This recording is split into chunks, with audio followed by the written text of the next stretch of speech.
క్రీస్తునందు ప్రియమైనటువంటి సంఘమా, ఈ ఆదివారం సాయం వేళలో మనము దేవుని సన్నిధానములో సమకూడినాం. మరి ఈ వేసవి సెలవులు ఉండటం వలన మన కుటుంబాలు కొన్ని టూరుల్లో ఉంటున్నారు, బంధువుల దగ్గరికి వెళుతూ ఉన్నారు. కొన్ని కుటుంబాలు నిండుగా ఉంటున్నారు.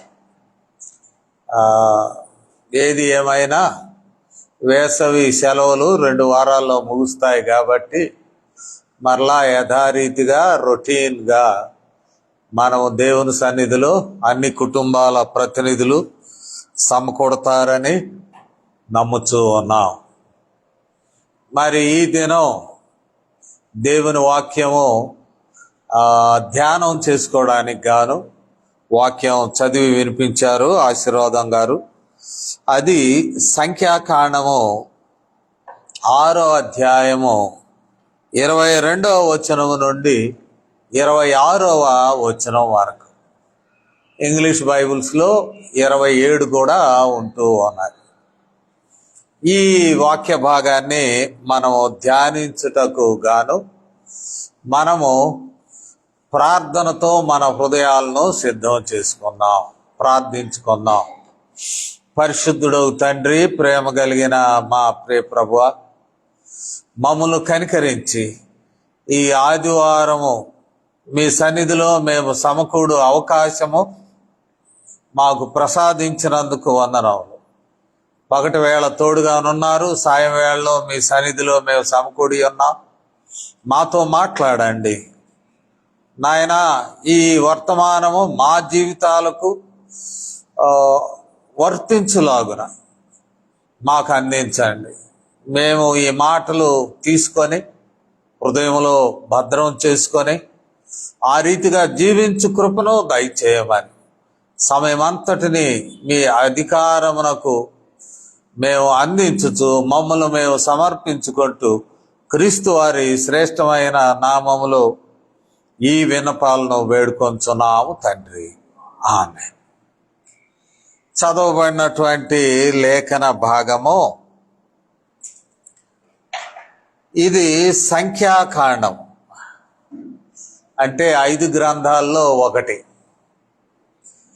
సంఖ్య అనగానే ఇంగ్లీష్లో నంబర్స్. ఏమిటి నంబర్స్ అంటే, ఇశ్రాయేలీలందరూ సీనాయి పర్వతం దగ్గర వారు చేరుకున్నాక ఒక మజిలీ, తాత్కాలిక మజిలీ ఏర్పాటు చేయడం జరిగింది. అప్పుడు వీరి సంఖ్య తీయవలసి వచ్చినది. సెన్సెస్ అంటాం కదా, మరి జనా సంఖ్య ప్రభుత్వాలు తీస్తూ ఉంటాయి. ఎందుకు తీస్తూ ఉంటాయంటే పన్నులు వేయడానికి తీస్తూ ఉంటారు, ట్యాక్సెస్. ఈ మధ్య కూడా ఏదో సర్వే వచ్చినది, మీ ఇంటికి ఎన్ని తలుపులు ఉన్నాయి, ఎన్ని గదులు ఉన్నాయి, ఫ్రిడ్జ్ ఉందా, లేక కార్లు ఉన్నాయా, లేక ఏమేంటో తీస్తూ ఉన్నారు. ఇంటి యజమాని పేరేంటి, ఇవన్నీ కూడా. ఇవి తీయడం వెనక ఉద్దేశం ఏంటంటే, ఏదైనా ప్రభుత్వం సెన్సస్ తీస్తూ ఉంటే, ఎందుకంటే మనం గమనిస్తాం, హేరోదు కాలంలో కూడా సీజర్ అగస్టస్ జనాభా లెక్క తీయడం మనం చూస్తాం. లూకా సువార్తలో మనం గమనించినట్లయితే ఇక్కడ సీజర్ అగస్టస్ తాను జనాభా, కైసరు ఔగుస్తు అని ఉంటుంది తెలుగులో, జనాభా లెక్క తీపిస్తాడు. అందుకోసం జనాభా లెక్కలో చేర్చబడ్డానికి వీరు ప్రయాణమై వెళ్ళడం మనం చూస్తాం. మరియా యోసేపు 2వ అధ్యాయం 1వ వచనం నుండి, ఆ దినములలో సర్వలోకమునకు ప్రజాసంఖ్య వ్రాయవలనని కైసర్ ఔగుస్తు వలన ఆజ్ఞ ఆయను.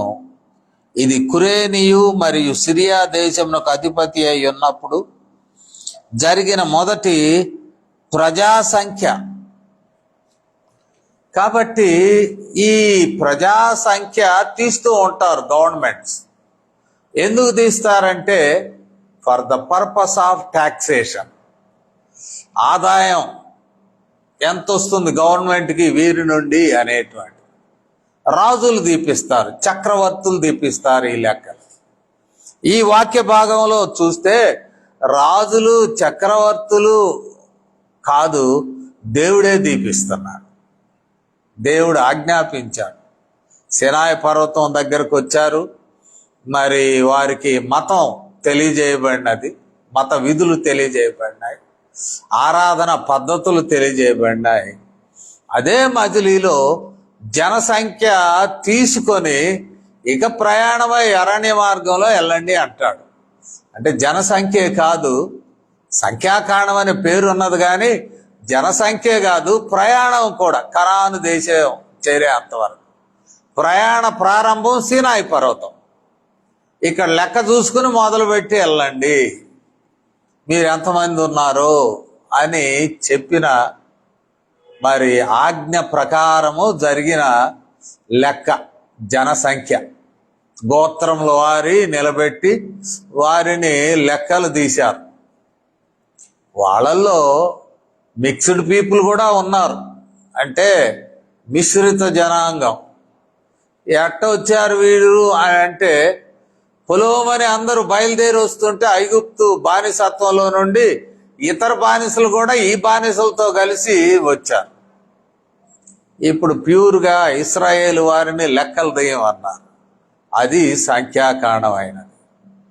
అయితే ఈ సంఖ్యాకాండములో ఇతర విషయాలు కూడా చెప్పడం జరిగిన మత విషయాలు. ఏ రీతిగా ఆ గుడారములో వీరు, అంటే దేవుని ఆలయమే గుడారం, అది ఏమంటాం portable sanctuary it is sanctuary it self. ఆ గుడారం అయిన ఒక పద్ధతిలో ఏర్పాటు చేయబడినటువంటి గుడారం. ఆ పద్ధతితో ఏర్పాటు చేయబడినటువంటి గుడారంలో జరుగు కార్యక్రమాలన్నిటినీ సంఖ్యాకాండములో వివరించడం జరిగినది. ప్రత్యేకముగా నేటి దినమున మనం ధ్యానం చేస్తున్నటువంటి వాక్య భాగంలో, అంటే సంఖ్యాకాండము 6వ అధ్యాయము 22వ వచనము నుండి ఉన్న భాగంలో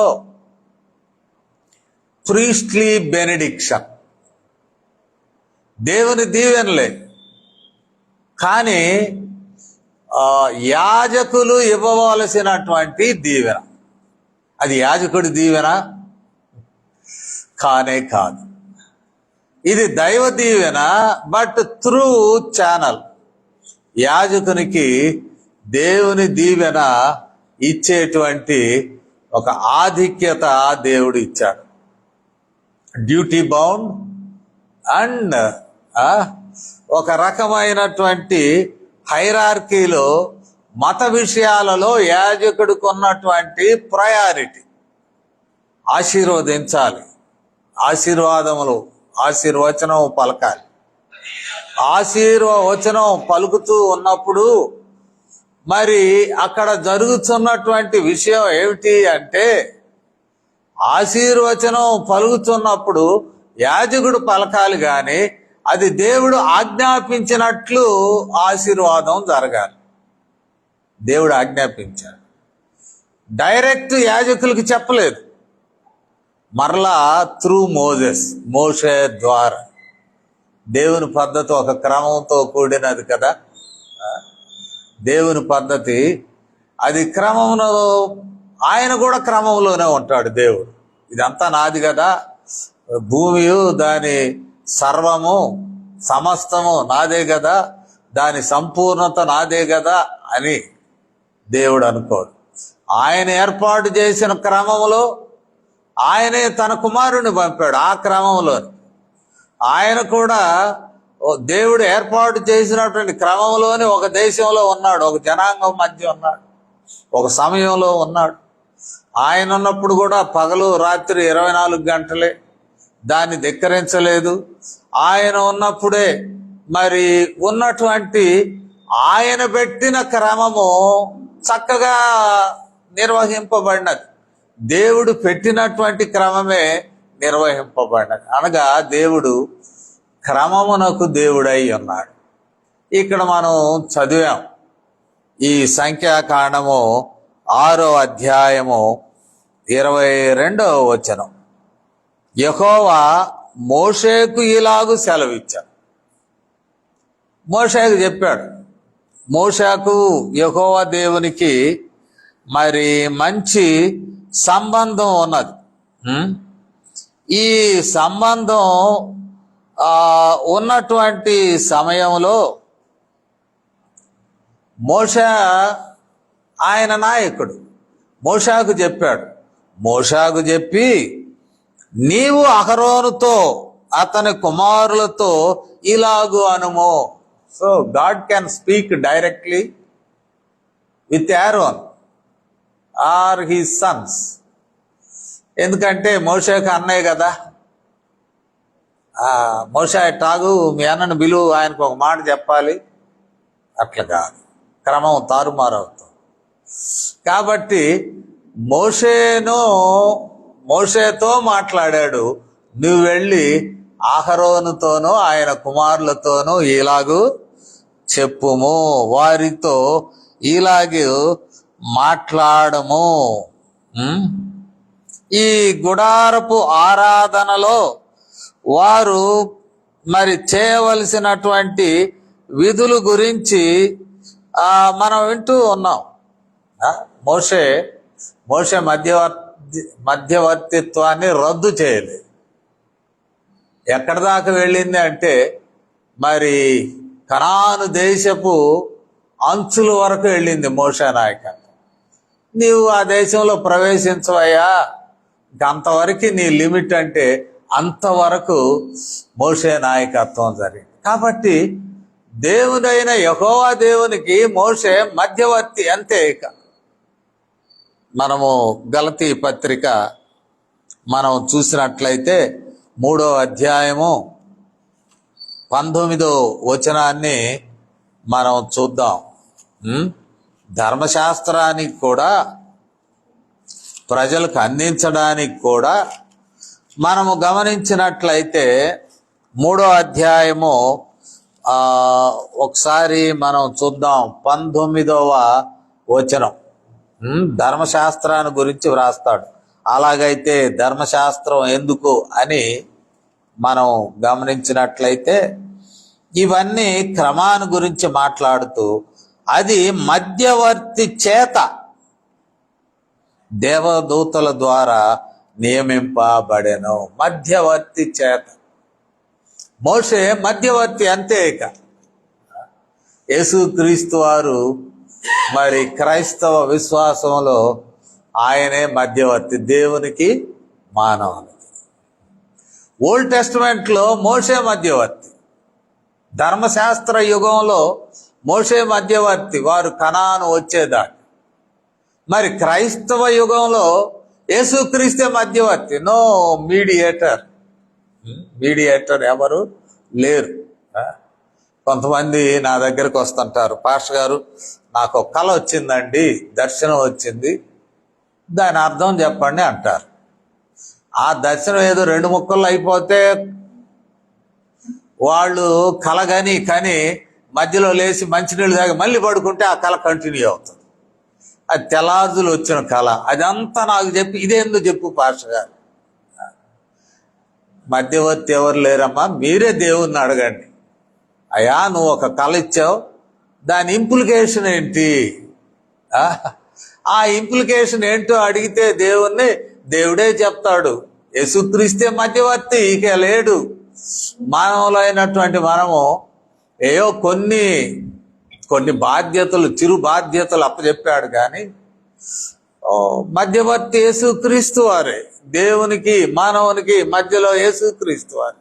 అట్లాగనే ఈ నియమము మోషేను పాత నిబంధన కాలంలో, ధర్మశాస్త్రం అనుగ్రహించే కాలంలో ఈ నియమాన్ని తండ్రి అయిన దేవుడు కూడా పాటించాడు. అందువల్లనే మోషేను పెట్టాడు. మోషే నువ్వు వెళ్ళు, convey this message to Aaron and his Sons.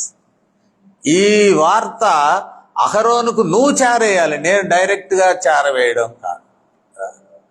అది మరి దైవ నీతిగా మనము చూస్తూ ఉన్నాం. ఇక్కడ మనం చూసినట్లయితే మరి 23వ వచనం నుండి మనం చూద్దాం. 22వ వచనంలో మోషేకు ఆజ్ఞాపించాడు. ఇక 23 నుండి చూసినట్లయితే, మీరు ఇశ్రాయేలీయులను ఇలాగూ దీవించవలెను. అంటే అహరోను కుమారులు మీరు దీవించాలి. ఇశ్రాయేలీయులను ఈ రీతిగా మీరు దీవించాలి. The content also God has given the content. ఎట్లా దీవించాలి? మనకిష్టం అయితే ఒక దీవెన, మనకిష్టం కాకపోతే ఒక దీవెన. మా మామగారు ఆ రంగు తోట ఆ సందులో ఒక షాపు కలిగి ఉన్నాడు. షాపు అంటే ఈ కవర్స్ కొట్టడం, బైబిల్ కవర్స్, అదే ఆయన వృత్తి ఆ రోజుల్లో. పాస్టర్లు వస్తుంటారు. ఒక రోజున ఒక పాస్టర్ గారు వచ్చాడు, ప్రార్థన చేశాడు. ఈయన కుట్టే మిషను తీసి చూస్తే రూపాయి తీసి, అయ్యా కానుకుంచుకో అన్నాడు. ఆ రూపాయి అక్కడ ఇసిరేసి శపించిపోయాడు. నువ్వు నాశనం అవుతావు, రూపాయి ఇస్తావా దైవ సేవకుడికి అని. అంటే దైవ సేవకులు అనబడేటువంటి వారి యొక్క దీవెనలు depending upon what they receive, the material things. బాగా ఇస్తే మంచి దీవెన, లేకపోతే సరి అయిన దీవెన కాదు. చాలా విమర్శలు వస్తుంటాయి. పాస్టర్ గారు వాళ్ళు ఉన్నవాళ్ళ ఇంటికి వెళ్తారండి అంటారు. ఇంకొక కామెంట్ ఏంటంటే, బాగా ప్రహరీ ఉండి గేట్ ఉండి పకడ్బందీగా ఉన్న ఇళ్ళకి వెళ్తారు, కానీ రోడ్డు మీద కట్టుకున్నటువంటి గుడిసెలకు వాటికి వెళ్ళడండి అని అంటారు. ఇవి విమర్శలు. ఇక్కడ యెహోవా దేవుడు ఆయన సెలవిచ్చాడు, అహరోను కుమారులు దీవించాలి. మోషేతో చెప్పించాడు. ఏమి దీవించవలనో the content also God has given. ఆ దీవెనలో ఉండేటువంటి కంటెంట్, ఏ విషయాలు, ఏ మాటలతో దీవించాలి అనేటువంటి విషయము చెప్పడం మనం చూస్తాం. తర్వాత కాలంలో మనము గమనించినప్పుడు వారు ఆ దీవెనలే ఇచ్చారు. ద్వితీయోపదేశకాండం 21వ అధ్యాయము 5వ వచనము ఒకసారి చూద్దాం. సేమ్ వారు ఆశీర్వదించారు. అంటే ఏమిటి ఆశీర్వాదం అంటే ద గివెన్ కంటెంట్. 21వ అధ్యాయం 5వ వచనం అంటాడు, అప్పుడు యాజకులైన లేవీయులు దగ్గరకు రావాలను, యెహోవాను సేవించి యెహోవా నామమున దీవించుటకు ఆయన వారిని ఏర్పాటు చేసుకున్నాడు. దీవించడానికి వారు ఎగ్జిక్యూట్ చేశారు. యెహోవా నామమున దీవించడానికి వారిని ఏర్పాటు చేసుకున్నారు. And they executed. ఎందుకు? వాళ్ళే ఎందుకు? మనం దీవించకూడదా? వాళ్ళే ఎందుకు? వారు పరిశుద్ధ స్థలములోనికి, ఇంకా అతి పరిశుద్ధ స్థలములోనికి వెళ్ళి దేవునిని ఆరాధిస్తారు. ఆ దినాల్లో అయితే ధూపం వేస్తారు. మనం చూస్తాం ఎలిజబెత్ జకర్యా విషయంలో మనం చూస్తే, ఆయన అంతర్భాగంలోకి వెళ్ళి ధూపం వేస్తుంటే అక్కడ దేవుని దూత ప్రత్యక్షం అయ్యాడు. దేవుని దూత ప్రత్యక్షం అయితే మరి జకర్యా లేట్ అయిపోయింది బయటికి రావటం. బయట జనాలు భయపడుతున్నారు. లోనకు పోయినాడు ఏమయ్యాడు, ఏం జరిగింది? దేవుని దూత మాట్లాడుతూ ఉన్నాడు. అంటే యాజకులు మాత్రమే ఎందుకు ఆశీర్వదించాలి? They move closer to God. That was the assumption. యాజకులు అనేటువంటి వారు దేవుని సమీపంలోనికి వెళ్ళే ఆధిక్యత వారికి ఇవ్వబడినది. పాత నిబంధనలో వారే అతి పరిశుద్ధ స్థలంలోనికి వెళ్ళదగినటువంటి వారే. కొన్ని నియమాలు పాటిస్తారు. ఆ నియమాలు ప్రకారం యాజకులు పరిశుద్ధ స్థలము, అతి పరిశుద్ధ స్థలంలోనికి వారు వెళ్తారు. మరి నేటి దినాల్లో కూడా those who are called by God, దేవుని చేత పిలువబడినటువంటి వారు, దేవుని చేత ఆహ్వానింపబడినటువంటి వారు యాజకులుగా ఏర్పాటు చేయబడినప్పుడు వారు దేవునికి దగ్గరగా జీవిస్తారు అనేటువంటి ఒక భావన ఉన్నది. We assume that they live closer to God. ఎట్లా? భక్తి విషయంలో, ఆయన ఆజ్ఞలను పాటించుట విషయంలో, ఆయన నియమాలను, ఆజ్ఞలను, నియమాలు చాలా బలమైనవి కదా. ఈ నియమాలను పాటించుటలో ఆయనకు దగ్గరగా యాజకులు వెళతారు. అది కీలకమైనటువంటి ఒక వివాహానికి హాజరయ్యారు. ఇక్కడే ఒంగోలులోనే. పాస్టర్ గారు లేరు, కానీ ఇప్పుడు ఆయన ప్రభు దగ్గరికి వెళ్ళాడు. ఆయన వివాహం నిర్వహిస్తూ ఉన్నారు. పెండ్లి అయిపోయినది. తాళి కట్టాక నన్ను పిలిచాడు. పాస్టర్ గారు, పెద్ద ఆయన ఉన్నారు, ముందు అక్షింతలు ఈ పెద్ద పాస్టర్ గారు వేస్తాడన్న. అదేందండి, అక్షింతలు నేనేయడం ఏంటి? నేను ప్రార్థన చేస్తాను, ఆశీర్వదిస్తాను. ఆశీర్వదించేటువంటి ఆ రోల్ నాకు ఇచ్చాడు. అక్షింతలు వేసే రోల్ నాకు ఇవ్వాల. ఒకవేళ మీరు చేస్తే మీరు చేసుకోండి నాయన, నా వంతు ప్రార్థన చేస్తాను, చేతులెత్తి ప్రార్థన చేసి ఆశీర్వదిస్తాను ఆ దంపతులు అంటే ఆయన తొందరగా రాజీ పడలా, వేయాల్సిందే అంటాడు. నేను తప్పించుకుని వచ్చాను. కాబట్టి ఆశీర్వదించేటువంటి విధానంలో మరి పాస్టర్లకు ఇవ్వబడినటువంటి ఆధిక్యత ఏంటి అంటే, the content is from God. ఏ రీతిగా ఆశీర్వదించవలనో పాత నిబంధనలో దేవుని యొద్ద నుండి వచ్చినది. రెండవది, వారు దేవునికి దగ్గరగా ఉంటారు కాబట్టి ఆ ప్రయారిటీ, ఆధిక్యత వారికి ఇవ్వబడినది. ఎవరిని ఆశీర్వదిస్తారు? Whom they bless. కొంచెం దూరంగా, దేవునికి అందరూ దగ్గరే, పాస్టర్ గారు కొంచెం దగ్గరగా ఉంటాడనేటువంటిది ఒక అజంప్షన్. 2 అడుగుల అవతలు ఉండేటువంటి వారు లోకములో, ఉద్యోగంలో, లేక సెక్యులర్ వర్క్స్లో, లోకంలో వివిధ వృత్తులలో ఉంటూ జీవనోపాధిని కలిగినటువంటి వారు మరి అన్ని నియమాలు పాటించలేరు. కాబట్టి వారిని ఆశీర్వదించడానికి యాజకులు ఏర్పాటు చేయడం. సినాయి పర్వతం దగ్గరే ఏర్పాటు చేశారు. అహరోను ఆయన కుమారులు వారిని ప్రత్యేకపరచమని చెప్పినాడు. కాబట్టి ఈ ఆశీర్వాద వచనాల్లో దేవుని పేరు వాడడం జరుగుతూ ఉన్నది. ఎవరు ఆశీర్వదించారు నాటి దినాల్లో? సినాయి పర్వతానికి ముందు పితరులు ఆశీర్వదించారు. అబ్రహాము, ఇస్సాకు, యాకోబు, they were given power to bless their families. తర్వాత మోషేను పిలిచాడు. మోషేకు అధికారం ఇవ్వబడింది టు బ్లెస్ ద పీపుల్. ఇప్పుడు యాజకులకు అధికారం ఇవ్వబడినది టు బ్లెస్ ద పీపుల్.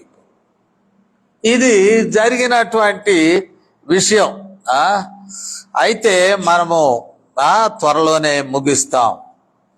ఇక్కడ ఈ ఆశీర్వచనములలో 24వ వచనం నుండి మనము గమనించినట్లయితే 24వ వచనం, యెహోవా నిన్ను ఆశీర్వదించి. 25వ వచనం, యెహోవా నీకు తన సన్నిధిని ప్రకాశింపజేసి. 26వ వచనం, యెహోవా నీ మీద తన సన్నిధి కాంతి ఉదయింప చేసి. 3 times ఒకే ఆశీర్వాదము 3 పర్యాయములు యెహోవా యెహోవా యెహోవా అనేటువంటి పేరు వాడడం మనం చూస్తున్నాం. 3-fold blessing. 3 కూడా యెహోవా నామమును 3 సార్లు ఉచ్చరించడం. అంటే ఎవరంటే వాళ్ళు ఉచ్చరించడానికి లేదు పాత నిబంధన, వ్యర్థముగా ఉచ్చరించవద్దు అని వారికి ఒక ఈ ఆదేశం ఉన్నది. యెహోవా నామాన్ని వ్యర్థంగా ఎవడు ఉచ్చరించడానికి లేదు అనేటువంటి. అయితే ఇక్కడ మనం గమనించినప్పుడు యాజకులు ఉచ్చరించవచ్చును 3 పర్యాయములు. అంటే అలంకార రీతిగా ప్రస్తుత యేసుక్రీస్తు వారి కాలంలో తండ్రి యొక్కయు, కుమారుని యొక్కయు, పరిశుద్ధాత్మ యొక్కయు. యెహోవాలో 3 ఉన్నారు. తండ్రి అయిన దేవుడు ఉన్నాడు, కుమారుడైన దేవుడు ఉన్నాడు. కుమారుడైన దేవుడు కూడా అంటాడు, నేనును తండ్రియు ఏకమై ఉన్నాము. తండ్రి యేసుక్రీస్తుకు తండ్రి. యోహాను సువార్త 5వ అధ్యాయము 17వ వచనాన్ని మనం చూసినట్లయితే, యోహాను సువార్త 5వ అధ్యాయము 17వ వచనాన్ని మనము గమనించినట్లయితే ఇక్కడ అంటూ ఉన్నాడు, అయితే యేసు నా తండ్రి ఇది వరకు పని చేయుచున్నాడు, నేనును పనిచేయుచున్నానని వారికి ఉత్తరం ఇచ్చాను. సో గాడ్, ఫాదర్ గాడ్ క్రీస్తుకు పూర్వం పనిచేస్తూ ఉన్నాడు. యేసుక్రీస్తు వారు అన్నాడు, ఇంతకు ముందు ఆయన పని చేశాడు, ఇప్పుడు నాకు పని ఇచ్చాడు. కుమారుడనైన నేను ఈ పనిని చేయిచూ ఉన్నాను. తర్వాత యేసు ప్రభు వారు అంటాడు, వేరొక ఆదరణకర్తను మీ వద్దకు పంపిస్తూ ఉన్నాను, ఆయన మీతో ఉంటాడు. ఆయన ఎవరు అంటే పరిశుద్ధాత్మ దేవుడు. సో సేమ్ గాడ్, ఒకే దేవుడు, తండ్రిగాను, కుమారునిగాను, పరిశుద్ధాత్మగాను తాను మన మధ్య పని చేయుచునే కంటిన్యూయింగ్. కాబట్టి మనకున్నటువంటి ఈ దీవెనలు, ఎక్కువగా దీవెనలు పౌలు ఉత్తరాల్లో కనపడతాయి. పౌలు దీవెనలు తన యొక్క ఉత్తరం చివరిలో ఇస్తాడు. ఆ దీవెనలో ఈ విషయాన్ని తెలియజేస్తాడు. మన పరమ తండ్రి అయిన దేవుని ప్రేమయు అని అంటాం. మరి కుమారుడు యేసుక్రీస్తు వారి కృప, ఆత్మదేవుడు పరిశుద్ధాత్మ యొక్క అన్యోన్య సహవాసం, 3 things మనం ఉచ్చరిస్తున్నాం. ఇక్కడ యెహోవా తండ్రి యాక్టివ్గా ఉన్నాడు కాబట్టి యెహోవా నామమే 3 పర్యాయములు ఉచ్చరించడం జరిగినది. 3 సార్లు యెహోవా యెహోవా అనేటువంటి మాట. ఈ దీవెన గురించినటువంటి ఇంప్లికేషను మనకు వర్తిస్తుందా? నాడు ఇశ్రాయేలీయులలో యాజకులకు ఒక ఆజ్ఞగా ఇవ్వబడినటువంటి దీవెన యేసుక్రీస్తు వారి కాలంలో ఇది వర్తిస్తుందా? ఈ దీవెనలు పనిచేస్తాయా? మనము 1 కొరింథీ పత్రిక 10వ అధ్యాయము 11వ వచనాన్ని మనం చూద్దాం. కొరింథీయులకు వ్రాసిన మొదటి పత్రిక 10వ అధ్యాయము 11వ వచనాన్ని నేను చదువుతాను. ఈ భాగాన్ని మనం చూస్తే, ఈ సంగతులు దృష్టాంతముగా వారికి సంభవించినాయి, యుగాంతమందున్న మనకు బుద్ధి కలుగుటకై వ్రాయబడుచు ఉన్నవి, వ్రాయబడెను. ఒకప్పుడు ఇశ్రాయేలీయుల జీవితంలో జరిగిన సంఘటనలు మనకు ఎందుకు ఇవ్వబడినాయి? Why do we read old testament? Old టెస్టమెంట్లో ఉన్నటువంటి ఈ సూత్రములను మనం ఎందుకు వాటిని పాటించాలి? వాటిని ఎందుకు తెలియచేయాలి? పౌలు అంటాడు, మరి చక్కగా అంటాడు, ఈ సంగతులు దృష్టాంతముగా వారికి సంభవించినాయి, మనకు బుద్ధి కలుగుటకై వ్రాయబడి. There is a link. Old testament ఒక లింక్ ఉన్నది. మనము ఆచరించడానికి, పాటించడానికి ఈ కాలంలో, యేసుక్రీస్తు వారి కాలంలో, పరిశుద్ధాత్మ దేవుని కాలంలో మనం ఆచరించడానికై ఆ సంగతులను దేవుడు వ్రాయించాడు. Even in terms of benediction, దీవెనలు ఏ రీతిగా దీవించవలనో మరి అహరోను కుమారులకు ఆజ్ఞ మోషే ద్వారా ఇవ్వడం జరిగినది. ఈ దీవెనలో ఉన్నటువంటి మరి డివైన్ ఆర్డర్, యెహోవా, రెండవసారి యెహోవా, మూడవసారి యెహోవా, 3 times గాడ్స్ నేమ్.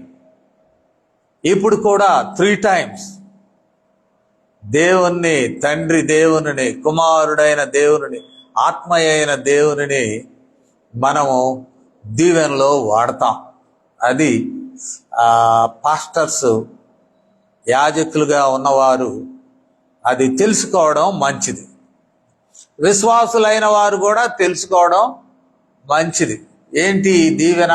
ఇదే special formula? Yes, special formula given by God. 3 సార్లు ఉచ్చరించడం ఆ దినాన్ని యెహోవా దేవుని కాలం. నేటి దినమున ముగ్గురు ఒకరై ఉండగా, ఒకరిలో ముగ్గురు ఉండుంటగా, మరి ముగ్గురిని ఉచ్చరించి 3 ఏకదేవుడు, ఇంగ్లీష్లో ట్రైయూన్ గాడ్ అని అంటాం. ట్రైయూన్ గాడ్, 3 ఏకదేవుడు. కాబట్టి when we pronounce benediction, it should be complete 3 times. God in 3 forms. మనము ఉచ్చరింప తగును, ఆశీర్వాదములో ఉచ్చరింప తగును అని మనము గమనించాల్సి ఉన్నది. సరే, ఈ వాక్య భాగములో 25వ వచనాన్ని మనం ప్రత్యేకముగా చూద్దాం. 25వ వచనాన్ని, నీకు యెహోవా నీకు తన సన్నిధిని ప్రకాశింపజేసి నిన్ను కరుణించును గాక. అంటే ఇంగ్లీష్ బైబుల్స్లో make his face shine upon thee, make his face shine upon thee, తన ముఖాన్ని నీ వైపు త్రిప్పి తన యొక్క ముఖ కాంతిని నీ మీద ప్రసరింప చేయనుగా. ఈ ఆశీర్వాదంలో ప్రత్యేకం. తన ముఖాన్ని నీ వైపు త్రిప్పి తన ముఖ కాంతిని నీ మీద ప్రకాశింప చేయును. ముఖ కాంతి, ముఖ కాంతిని గురించి అనేకమైనటువంటి మాటలు మనం చూస్తాం. ఉదాహరణకు మరి 44వ కీర్తన 3వ వచనం, కీర్తనాకారుడు కూడా ఈ మాట వాడతాడు. 44వ కీర్తన 3వ వచనాన్ని మనం చూసినట్లయితే 3వ వచనం ఆఖరి భాగం, నీ దక్షిణ హస్తమే, నీ బాకువే, నీ ముఖ కాంతియే వారికి విజయము దయచేసెను.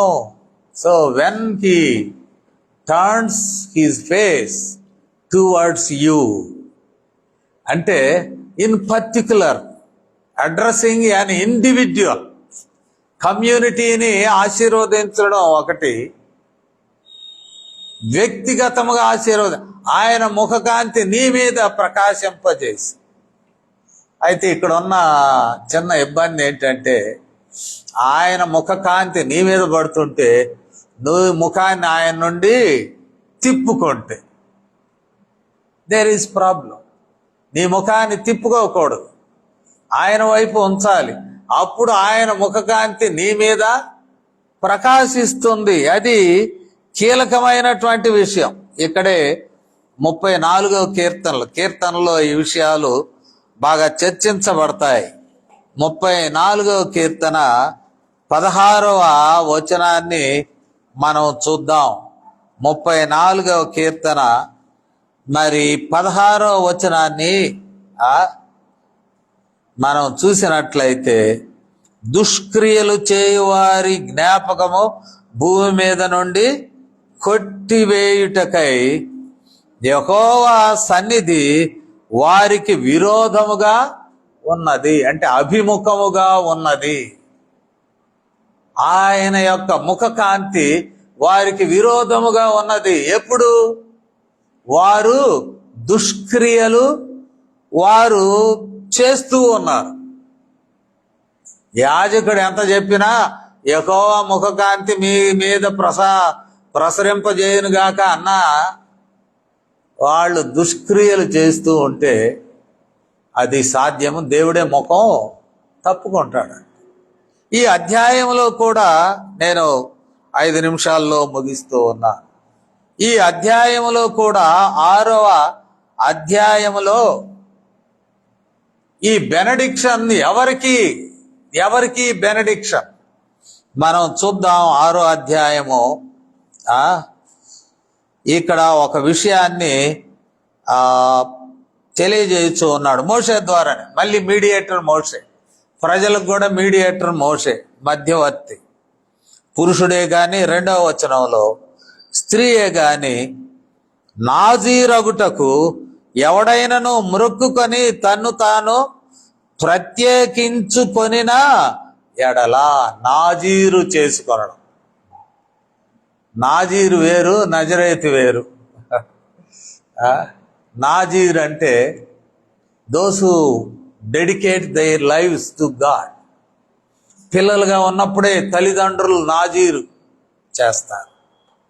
ఈ పిల్లవాడిని నేను ఈ రీతిగా పెంచుతాను, పెద్ద చేస్తాను. సంసోను అట్లాగే నాజీరు చేయబడ్డవాడు. పెద్దవాడయ్యాక తొలగిపోయాడు, అది వేరే సంగతి. ఆయన జీవితం వేరుగా వెళ్ళిపోయింది. కానీ తల్లిదండ్రులు నాజీరు చేశారు. మరి మనం చూసినట్లయితే సమూయేలు కూడా వాళ్ళ అమ్మ మొక్కుకుంటది, ఈ అబ్బాయి నోటికి మద్యపానం రానివ్వము, ప్రత్యేకపరుస్తాం, ప్రతిష్ఠిస్తాం. ఇక్కడ అంటున్నటువంటి మాట 6వ అధ్యాయంలో, ఎవరైతే దేవుని నిమిత్తము నాజీరు చేయబడుచూ ఉన్నారో, తమ జీవితాలను శుద్ధీకరించుకొని ప్రతిష్ఠించుకొనుచున్నారో వారికి ఈ ఆశీర్వాదం వర్తిస్తుంది. జనాలందరినీ ఎరారా నిన్ను ఆశీర్వదిస్తా, నిన్ను ఆశీర్వాడే భయంకరంగా ఉంటాడు, భయంకరంగా ఉంటాడు. నాకు ఒక ఆయన అప్పుడప్పుడు తటస్థపడతాడు. ఆయన అయ్యో నేను బాప్తిసం తీసుకున్నాను తెలుసా అంటాడు. నా చర్చికి రాడు అనుకోండి, మంచిదేనే, నాకు ఆడ పుస్తకాలు ఉన్నాయి, అల్లా ఆయన రాసినవి ఉన్నాయి, ఈయన రాసినవి ఉన్నాయి, ఒకసారి తీసుకెళ్ళి అన్నీ చూపించాడు. ఒకసారి నేను తోటల్లోంచి నడుచుకుంటూ వస్తున్నా, ఆయన ముందు వెళ్తున్నాడు. ఎంత చుట్ట తీశాడు ముట్టించడానికి, ముట్టించాడు కూడా. ఏం నాజీరు చేసుకున్నావు నాయన, ఏం బాప్తిసం పొందావు, ఏమేమి పుస్తకాలు చదువుతున్నావు, నాకు అంతా తెలిసి అంటున్నావు. దేవునికి ప్రతిష్ఠించుకుంటేనే దీవెనలు వారికి వర్తిస్తాయి. They are applicable. ఆయన ముఖకాంతి మీ మీద ప్రకాశింపబడును. నాజీరు అంటే 6వ అధ్యాయం ప్రారంభ భాగం నుండి నాజీరుని గురించే వ్రాస్తాడు. నాజీరు అనగా ప్రతిష్ఠించుకొనినటువంటి వారి మీద దేవుని ముఖకాంతి ప్రకాశింప చేయునుగా. దేవుని ముఖకాంతి ప్రకాశిస్తున్నారు కాబట్టి కీర్తనాకారుడు అంటాడు, విజయము కలుగ చేశాను. You will overcome. The benediction అనేటువంటిది it will have a strong effect over you. ఒక బలమైనటువంటి ఆ ఎఫెక్ట్ ఉంటుంది. జీవితం నిజముగా అయ్యారు నీవు ఆశీర్వదించావు, నీకు నాకు విజయం కలిగింది. ఒకసారి నేను స్వస్థత ప్రార్థనల మీద పెద్ద అంటే ఫిజికల్ హీలింగ్స్, నేను నమ్మేది దేవుడు హృదయాన్ని బాగు చేస్తాడు అని చెప్తూ ఉంటాను. ఫిజికల్ హీలింగ్స్ డాక్టర్ గారులను దేవుడే పెట్టాడు, గిఫ్ట్స్ ఆఫ్ గాడ్. మందులు కూడా those are gifts of God. మందులు దేవుని వరం, వైద్యులు దేవుని వరం. వారు సహాయం చేస్తారు శరీర రుగ్మతలు. హృదయ రోగం బాగు చేయడం అనేది ఆయనే. నేను గుంటూరులో పనిచేస్తున్నప్పుడు గృహ దర్శనానికి వెళ్ళి ఒక పంతులు గారిని విజిట్ చేశా, రిటైర్డ్. ఆయన దోమతెర వేసుకొని వణుకుతా పడుకున్నాడు. నేను వెళ్ళి అయ్యా పాపం జ్వరాన్ని పడ్డావా, అందుకే ఆదివారం రాలేదు నానా అని ప్రార్థన చేశాను. ఇంటికి వచ్చాను. అది పాతకాలం. 4 రోజులకు ఉత్తరం వచ్చింది, లోకల్ పోస్ట్లో వేసాడు ఆయన. పాస్టర్ గారు మీరు ప్రార్థన చేశాక నాకు చెమట పుట్టింది, చలిపోయింది, చెమట వచ్చింది, జ్వరం తగ్గిపోయింది అని ఆయన ఉత్తరం రాశాడు. అంటే అబ్బో నాకెంత మహిమ ఏడుంది నాయన అనుకున్నాను నేను. నా మహిమ కాదు, దేవుని యొక్క మహిమ. తాను పవిత్రముగా ఉన్నాడు కాబట్టి ఆయన ముఖకాంతి ఈయన మీద ప్రసరింప చేశాడు. అది దేవుని యొక్క ముఖకాంతి, పాస్టర్ గారి ముఖకాంతి కాదు సుమా. అట్లా అనుకోవద్దు. కొన్నిసార్లు ఇట్టాగే నిలబడి ప్రార్థన చేస్తుంటాను.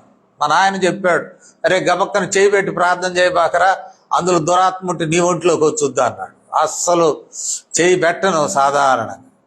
ఒక చోట ప్రార్థన ఇట్టాగే చేస్తుంటే ఆమె నా చేయి ఓడబిక్కుని తల మీద పెట్టుకోను. సరే, యు బిలీవ్, దైవ జనుని దీవెనలు అవసరం అని అనుకున్నావు, కరెక్టే.